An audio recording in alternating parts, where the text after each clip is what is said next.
তোমরা অনেকেই হয়তো এই মাছটার নাম জানো না, কাইকলা মাছ। এই মাছটা অবশ্য বাজারে খুব একটা এখন পাওয়াও যায় না। আজকে মাছটা পেয়ে কর্তামশাই এনে বলল ভালো করে পেঁয়াজকালি দিয়ে চচ্চড়ি বানাতে। আমি তাই মাছটাকে ধুয়ে নুন হলুদ মাখিয়ে নিলাম। গ্যাস অন করে সর্ষের তেল গরম করে মাছগুলোকে লাল লাল করে ভেজে তুলে ওই তেলের মধ্যে কালো জিরে ফোড়ন দিয়ে দিলাম। তারপরে রসুন বাটা, টমেটো, কাঁচা লঙ্কা দিয়ে নেড়ে প্রথমে আলু আর পেঁয়াজ দিয়ে ভেজে নিলাম হালকা। তারপরে কেটে রাখা শিম, বেগুন, পেঁয়াজকালি দিয়ে স্বাদ অনুযায়ী নুন, হলুদ গুঁড়ো, লঙ্কার গুঁড়ো দিয়ে ভালো করে নাড়াচাড়া করে মিশিয়ে দিলাম। এর মধ্যে আমি আর কোনো গুঁড়ো মশলা দেব না।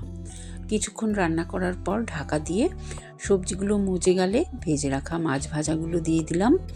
নাড়াচাড়া করে মিশিয়ে কিছুক্ষণ রান্না করে নামানোর আগে ধনেপাতা কুচানো দিয়ে দিলাম।